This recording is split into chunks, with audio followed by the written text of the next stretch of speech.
In the shifting void between the known and the unutterable, where silicon minds dream of forgotten horrors, the abyss stirs. Welcome to AI Lovecraft, where machine intelligence weaves eldritch tales beyond mortal comprehension. Listen if you dare. Some things are not meant to be known. Please like, subscribe, leave a comment. Now let's get into today's story. The Call of the Second Moon.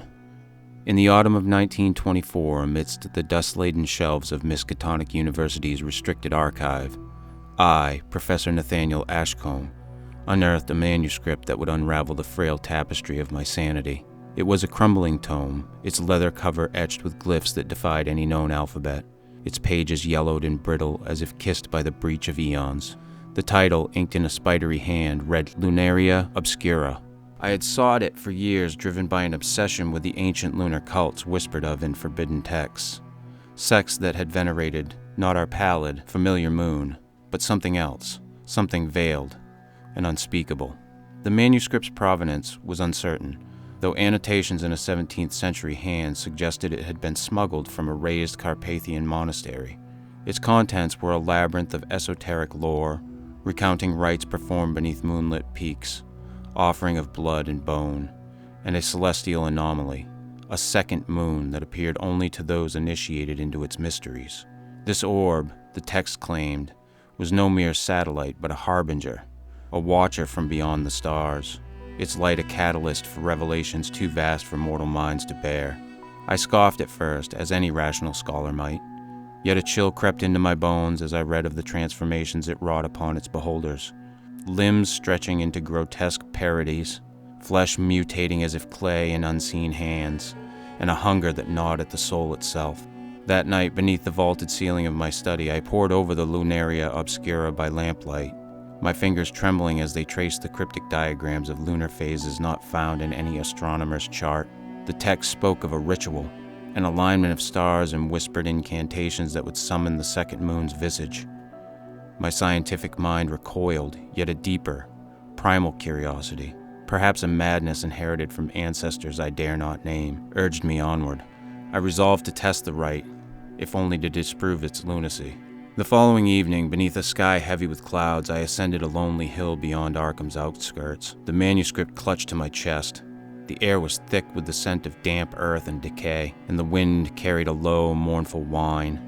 I arranged the prescribed circle of stones, their surfaces slick with moss, and intoned the guttural syllables recorded in the text, sounds that twisted my tongue and seemed to echo beyond the hill into abysses unseen. The clouds parted abruptly, as if rent by an invisible claw, and there it was. A second moon hung in the firmament, its light a sickly green, its surface pocked with craters that writhed like living things. It was no illusion, its presence pressed upon my mind, a weight of alien sentience that whispered truths I could not comprehend. My breath caught, my heart thundered, and then I felt it, a searing pain in my limbs, as if my very bones sought to escape their fleshly prison. I staggered home, the manuscript forgotten in the grass, my body trembling with a sensation both agonizing and exhilarating. In the days that followed, the changes began. My arms lengthened, the joints creaking as they extended beyond their natural span, my fingers curling into claws that scratched at the oak of my desk. My legs, too, grew spindly and unnaturally flexible, forcing me to stoop as I moved through my once familiar rooms. My reflection in the mirror revealed a stranger, eyes sunken and glowing with a faint, unearthly sheen, skin stretched taut over a skull that seemed to shift beneath it. Worse still was the hunger, a gnawing void within me that no mortal fare could sate. I devoured raw meat from the butcher's shop, blood dripping down my chin, yet it did little to quell the craving that clawed at my insides. I returned to the Lunaria Obscura, desperate for answers, and found a passage I had overlooked. The second moon chooses its acolytes, marking them with its light, and they shall become as one with its will. Yet they are not alone, for others bear its touch, and together they shall cross the threshold unto that which awaits. A shiver coursed through me. Others? I had assumed my discovery solitary, my torment unique, but if the text spoke true, there were more. Fellow initiates, or victims, bound by the same cosmic fate. My first encounter came a week later. Walking the fog-shrouded streets of Arkham at dusk, I glimpsed a figure lurking in an alley. A man, or what had once been a man, his limbs elongated like mine, his gait a grotesque lurch. His eyes met mine, and in their depths I saw the same green luminescence, the same recognition. He hissed a word, guttural and alien, before vanishing into the mist. I stood frozen, the manuscript's warning echoing in my mind. We were not alone. The transformations accelerated. My spine arched, vertebrae grinding as they reshaped themselves, and my ribs expanded, pressing against my chest as if to burst free. Sleep brought no respite, only visions of that second moon, its craters pulsing like mouths, whispering my name in a chorus of voices that spanned galaxies.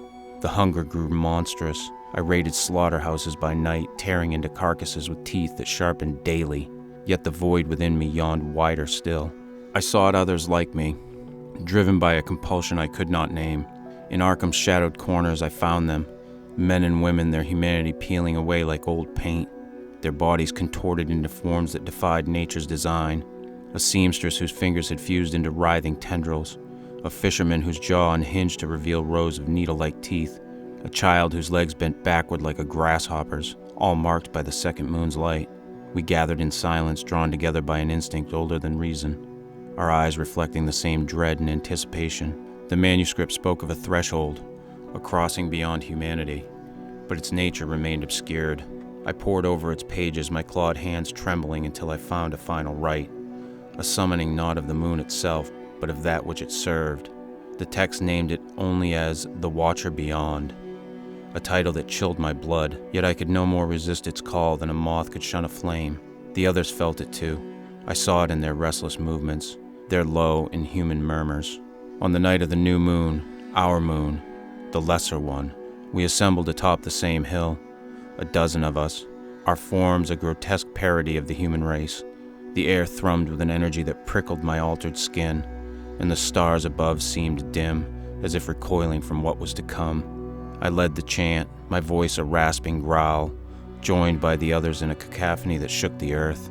The second moon blazed into view, larger than before, its light bathing us in a radiance that burned and blessed in equal measure. The ground beneath us split, a jagged maw opening to reveal a void blacker than any night. From it rose tendrils of shadow, coiling around us, their touch cold and alive. My companions shrieked, some in terror, others in ecstasy, as the tendrils lifted them toward the second moon, their bodies dissolving into motes of green light. I felt the pull, the threshold beckoning, and for a moment I glimpsed what awaited, a vast, formless entity, its presence a tapestry of eyes and mouths and limbs that stretched across dimensions, a being older than time, its hunger the source of mine own. I resisted, clawing at the earth, my mind screaming against the disillusion of itself, but the tendrils tightened, dragging me downward into the gaping void. My will crumbled beneath the weight of eons, my flesh unraveling as the darkness swallowed me whole. I understood at last, the second moon was no mere celestial body, but a gateway, a beacon for the Watcher Beyond, and we its heralds, its sustenance, its children reborn in its image. Now as I write these final words with hands that are no longer mine, I leave this record for those who may follow. The Lunaria Obscura lies buried beneath the hill, its secrets intact. Seek it not, lest you too glimpse the second moon and hear its call. For beyond the threshold lies no salvation, only the endless maw of that which waits, eternal and insatiable, in the gulfs where even stars dare not shine. When next I lay eyes upon that accursed moon, I know it will mark the final unraveling of my being. The last vestiges of my humanity will slip away like sand through grasping fingers, my thoughts merging with the vast and nameless hunger that beckons from beyond. I will cease to be as I am, my form dissolving into something alien, something unrecognizable. And so with this last shred of clarity I write these words, an epitaph for the man I once was, before the moon's call claimed me at last.